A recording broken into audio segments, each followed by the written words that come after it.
soomaalida iyo geeska afrika iyo siraacii ama halgankii ka dhaxeeyey diimihii jiray waktiga weliba ay gaar tahay halgankii islaamka iyo masiixiyiinta iyo qarniyadii dhexe doorkii uu axmed gurey ku lahaa inuu difaaco ama fidiyo diinta islaamka horumoodu ahaa soomaalida iyo soomaalidii ka qayb qaadatay inaan marnaba ku fidin masiixiyaddu ama kiristaanku dhulka soomaalida laakiin iyagu ay ballaadhiyaan islaamka dhulka soomaalida oo ah geeska afrika qoomiyadda soomaalidu waa qoomiyadda ugu dhulka ballaadhan qoomiyadaha geeska afrika degan taasi waxa ay ku tusaysaa in soomaalidu ay tahay mujtamac ka dhiidhiyey muslim ah marnaba aanan aqbalin in masiixiyadda ama diimaha kale noocay doonaanba ha ahaadaane ay ku fidaan waxaynu ognahay gumaystihii reer yurub oo aqoon iyo tiknolojiyad isbidayay muddo 80 sannadood ka badan ama ku dhowaad 100 sannadood in ay u suurtoobi weyday wax la taaban karo oo christianity ama masiixiyaad ah inuu dhulkeenna kaga tago ha ka dhiso kiniisad hargeysa ha ka dhiso kiniisad iyo mission daymoole ha ka dhiso kiniisad xamar ha ka dhiso dugsiyo kale oo lagu fidiyo diinta oo baadiriyadii iyo bishabyadii kala duwanaa ay yimaadeen si ay maskaxda ilmaha soomaaliyeed uga maydhaan umay suurto gelin soomaalidu 100% waa muslim waa sunni madhabka shaaficiga ah bay haysataa waxay leeyihiin dhaqan jawhariya dahabi ah oo waafaqsan diinta islaamka soomaalidii ka dhiidhiday in marnaba dhulkooda aanay ku fidin masiixiyad ama diin kale ku fidin soomaalidii ka dhiidhiday in gumaysuhu aanu dhulkooda ku raadin halgankii gobonnimo doonka soomaaliyeed na aad uga qayb qaatay waxa mar walba hormuud ka ahaa culamaa u diinka soomaaliyeed halgankii gobonnimo doonka iyo culimmadu doorkay ku lahayd sayid maxamed cabdulla xasan culamaa u diinkii kale ee soomaaliyeed ee kala duwanaa ee ama masaajidda ama maqaamiyadii laga oogayay diinta islaamka ee ku sugnaa waxa ay suurto geliyeen in islaamku joogo oo jiro in madhabta sunniga ah in sunni aan nahay oo aan shiica inagu fidin in aynu madhab shaaficiye haysanno inaynu dad muslima 100% aynu nahay maantana sidaa aynu ku joogo duruqu suufi door weyn bay ku lahayd fiditaanka diinta islaamka geeska afrika waayadaa waxaa cilmiga loo doonan jiray harar oo qofku u safri jiray u dhib mudan jiray isagoo cilmi iyo aqoon diini ah oo ballaadhan watana dadkiisa kusoo noqon jiray waxaynu kusoo naaloonnay 1400 oo sannadood oo aynu nabad ku nool nahay nabad ku wada nool nahay dadka muslimiinta geeska afrikana nabad kula nool nahay innaga gudaheennuna aynu nabad ku nool qabaa'ilku ha isku dhacaan dhaqan kale saaraa jiray duqay iyo indheergarad duubab iyo salaadiin u garnaqa oo heshiisiyaa jiray waqtiyada daaqsinta iyo waraabka iyo ceelasha biyaha la isku gabiyo ha la isugu gabiyo haddana waxaa la isugu gabiyey wanaagga soomaalinimeed ee jiray waa run wixii ka dambeeyey xorriyaddii laga bilaabo 67 ama 66 in dibadaha aynu waxbarasho u doonanay aqoon u doonanay masar suudaan sacuudi arabiya iyo bakistan waa dadaal kale oo la sameeyey taasi waxa ay keentay in afkaar iyo aqoon lala soo guriyo noqdo la isku dayo juhdigaa iyo dadaalkaa la sameeyey in looga faa'iideeyo dadkeennii dalka gudihiisa joogay diinta la baro lana sii barto afkaar kala duwan madaahiib iyo madaariis baa inagu soo korodhay ama ha ahaado fikirka ikhwaaniga ah iyo siyaabihiisa uu u kala duwan yahay ama ha ahaado salafiyada mid cusub iyo mid hore ama ha ahaado jihaadiyiinta oo iyagu rabay xalka halkee laga raadiya masalafi baynu qaadanaa laga raadiyaa ma fikirka ikhwaaniga ah laga raadiyaa iyo madarisada ikhwaan muslimiinka ma waxaa laga raadiyaa jihaadiga oo maya ee markii 67 wixii ka dambeeyey dowladdii kacaanku dhalatay madhabkii hanti wadaagga ama hanti wadaagga cilmiga ku dhisan iyo culamaa u diinka soomaaliyeedna waxaa dhex maray siraac iyo isku dhac labaad oo kale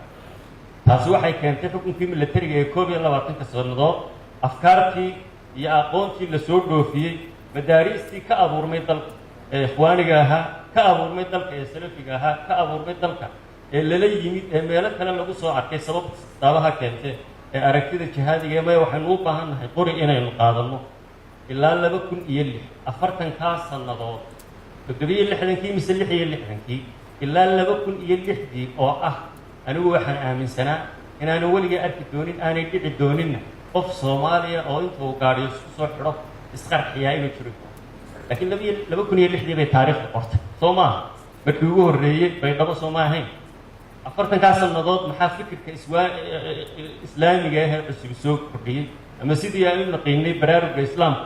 saxwal islaamiya maxay soo kordhisay afartan ka sanadood maxaa khaldamay maxaa qabyo ah maxaa u baahan inuu qabsoomo waxaan maanta qabaa ha ahaato tasawufka ama culimada ahlu sunna wal jamaaca ha ahaato culimada kale ee afkaartan kala duwan qabtay madaarista kala duwan inay heshiis ku yihiin hal af burburkii dalka Soomaaliyeed kadib afartan sanadood halkankaasi jiray caburintii dawladda militariga ahayd iyo hantoodaagii cilmiga ku dhisnaa waxa ay keentay in si kala madax bannaan maadaama dawladda iyo nidaamkina ay burbureen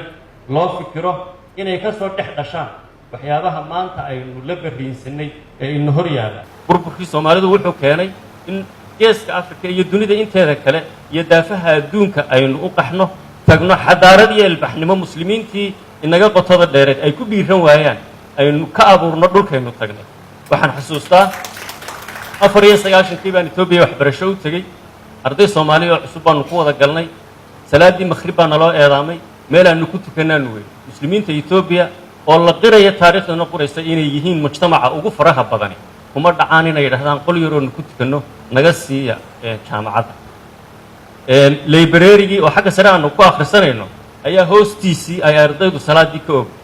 aamiinta lagu war helay marka library-ga la soo galana waa inaad xataa sanqadha aad yaraysa markii buuq meeshii ka dhacay oo la isqabsaday waxa xalkii noqday nimankan hal la siiyo masaajid ay ku tukadaan qol weyn oo kutub dhignay roog dhignay ayaa nala siiyay halkii baan inagu soo dhiiradeen muslimiintii kale ee Itoobiya ee ku dhici kara lahaa inay dhiiradaan waxa kale oo idin ogtihiin Yurub iyo waqooyiga Ameerika inaynu ku soo kordhnay xijaabka iyadoo ogtihiin dacwadda ka socotay Faransiiska ee la lahaa Masar yar lama qaadan karayo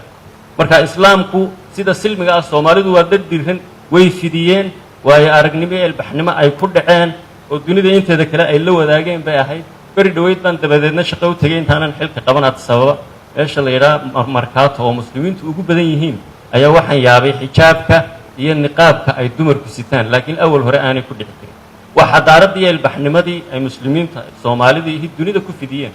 North America idinka iga badiya maanta sida islaamka looga dhaqmaa Yurub sidoo kale marka dadka Soomaalidu waa dad dhiiran waa dad ku dhaca waa dad karti leh waa dad kasa hadii Ilaahay uu garansiiyo burburkii dawladda Soomaaliya iyo dib u dhiska dalka iyo doorka culimadu ay ku yeelan karto waa runa waa burburnay 30 sanadood dawladda ah baynu haysanay siraac iyo halgan dheer kadib dib u yagleelid qaran baynu galnay culimadu mar walba door bay ku lahayd mujtamaca Soomaaliyeed waayo qofka hadii qoys la unkayo loo irkadaa ee loo tagaa waa wadaadka oo isu dhisa wiilkiiyo gabadhii isu mahariya hadii dhaxal iyo nafaqo laga hadlayo waa wadaadkii iyo sheekhi hadii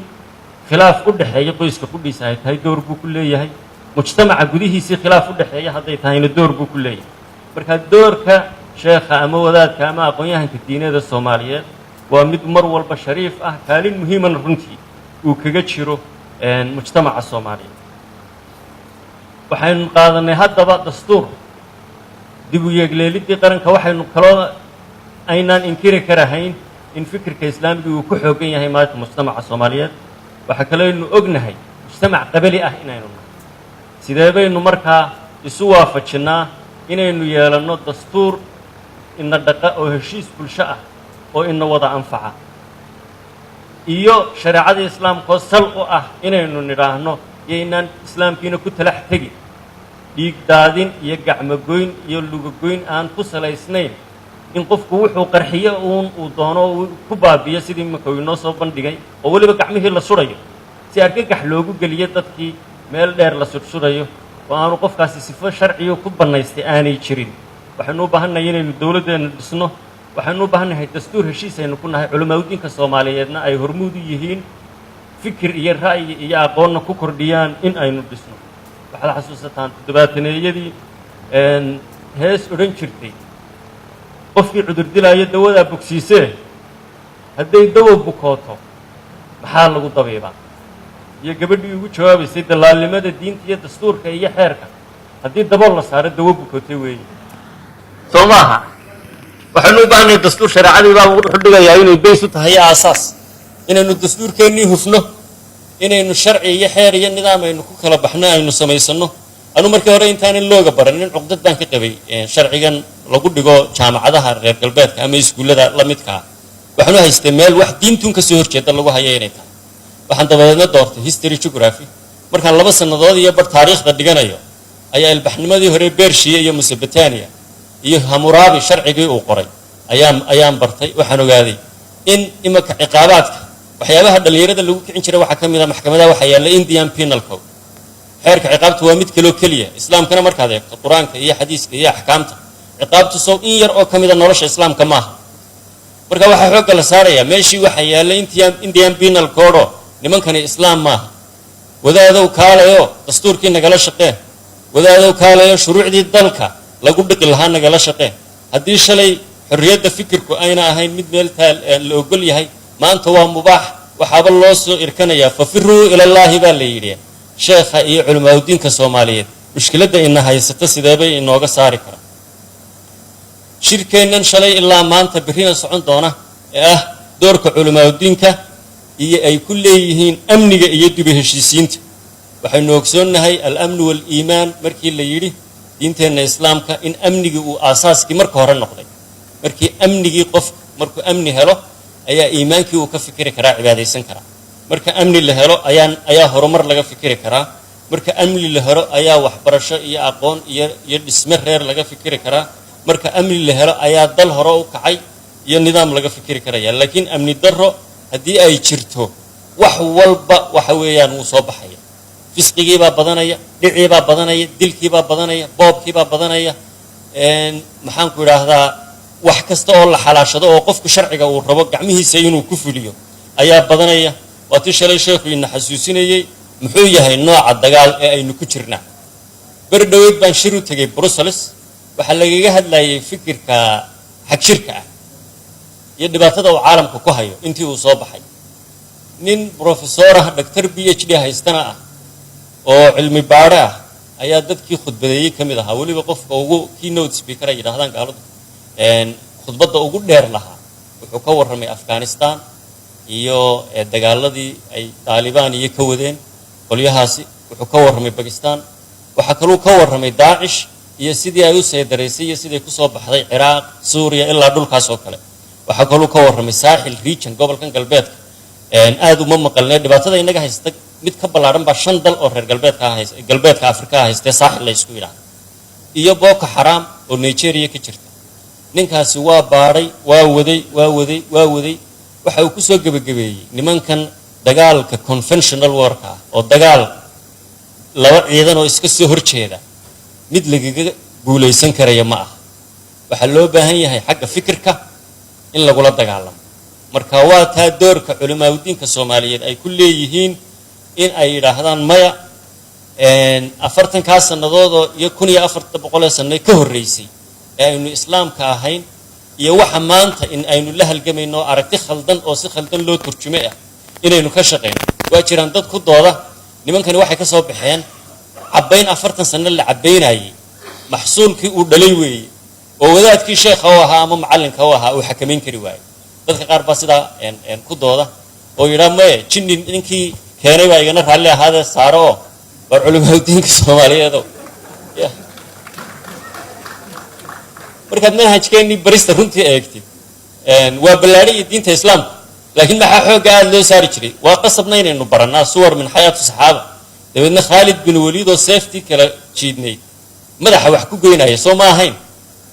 waa waxyaabo muhiim ah oo islaamku uu guul ku gaaray horumarna ku gaaray laakiin maxaa barbar taalay iyadana barista islaamku sida uu u fiday intii nabadda uu hayay ilaa Andalus ilaa bariga fog ee Asia ilaa Yurub tan kale Turkiga oo Constantine waaga aan filayo Constantinople inteebuu islaamku fiday marka uu seefta waday mise markii waxbaridda iyo nolosha iyo isdhexgalka ay jirtay marka waxaynu u baahanahay inaynu maanta aqliga isu geyno inagoo taariikhdaana dheer wax ka baranayna in aynu niraahno sidaynu uga qaban karnaa mushkiladina haysata waxna uga soo saari karnaa amniga iyo baaqa culimada diinka Soomaaliyeed ay ku leeyihiin dhibaatada amni ee ayna haysata waa mid fikri ah sidee baynu ula dagaalamnaa waxaan aaminsanahay haddii golaha culamaa diinka Soomaaliyeed la sameeyo oo aad ku midaysan tihiin maanta kala qaybsanaan culimada Soomaaliyeed ma jirto oo madaarista kala duwan way midaysan yihiin waayo mushkilo ka weyn baaba in haysata Soomaa in la isu yimaado la yiraahdo war culamaa diin Soomaaliyeed aynu isu nimaadno golaha culamaa diinka Soomaaliyeed aynu sameeyno golaha islaamka inteena aqoonta leh iyo qof kasta oo aynu wax ku tuhmayno oo aqoon la diinaya aynu wada fadhiisano xulul miradhal ah aynu soo saarno muftiga qaranka iyo doorka uu ku yeelan karo waayo waxyaabaha Masar oo kale ashar ay taariikhda dheer ku leedahay waxa weeyaan muftiga iyo doorkiisa iyo maaragtay doorka uu ku leeyahay iyo caalamka kale ee islaamka maxaynu ka baran karnaa haddii golo culimada Soomaaliyeed golaha islaamka kulmiya uu jiro wax kasta shariicada islaamka ka hor imanayo baarlamaanka ka shaqeynayo idinkoo midaysan cudud midaysanna ah ayaa la oranayaa ma laga daayo tan islaamku ka qaba markaynu institution ka dhigno hay'ad aynu ka dhigno hormuudna way u noqonaysaa nolosheenii qoys ahaaneed iyo qaran ahaaneed iyo qof ahaaneedba iyo in qorshaha in nidaamkan cadaaladda justice model habka cadaaladda ee qaranka ee imanka aynu ka shaqeynayno wasiirkuna ka warramayay doorka ay culimadu ku leedahay lagala shaqeeyo dib u heshiisiinta oo in badan suluxa iyo islaax bayna naas ka hadasheen doorkeeday ku leedahay haddii ay xalalkaas midhadhalkii ka soo baxaan shirkan golaha islaamka adkeyntiisa iyo dhisidiisu ka soo baxo muftiga abuuristiisu ka soo baxdo iyo qorshihii lagu fulin lahaa mardhow inuu maaha uu la yiraahdo waa la shiray dabeedna baaq baa la soo saaray laakiin aynu qorsheyno oo wada shaqeyno oo nafta loo huro oo waxaad ka tagaysid berito waa ogtihiin maanta haddii 30 sanadood dhibaatada aan ku jirnay waxaad dareemaysaa in qabkeenu sii jabayo wuxuu yiraahdaa waankii Soomaaliyeed nin dhirbaaxa quureed dugsiday dhaqayadeed maal marka maalin walba dhirbaaxa quureed kugu dhacdo dhiigaagi daato walaalka la dilo hooyada la dilo aabaha la dilo qaraxuna aad ka baqdo fikirkii aad fikir lahayd iyo maxay naga qaldantii aad isweydiin lahayd ba meesha ka baxaysa dabeedna waad qabjabaysaa dabeedna marka dambe waad isdhiibaysaa Sayid Maxamed Cabdullaah Xasan baa laga sheegay war idinka dalka walahay dawlad ma u noqotaan ilaa in maxay calaf male dubaax maxaa ka baylahay culimada diinka Soomaaliyeed hadda tihiin waa la idin baahan yahay waa la idin irkanayaa idinka indhiye dhigaba ummadda Soomaaliyeed oo ah cidi uma maqna ceelna uma qodna halkii dhibaatada aynu bariinsatay inoo haysata ilaa maanta aynu kaga bixin lahayn walaalayaalow maskaxda tuujiya inoo duceeya isu keena xulul aynu ka soo saarna halkan fulintiisana aynu dawladda iyo shicibka ka wada shaqeyno dawladda madaxweyne Maxamed Cabdullaahi Farmaajo iyo Raysal Wasaare Xasan Cali Khayre albaabadoodu waa idin furan yihiin idinka indhiye dhigaba u ah na tilmaamo oo usha noo qabto oo halkaas aynu marayna dhaha samcan wa daacan baanu idin oranaynaa hadii la hayda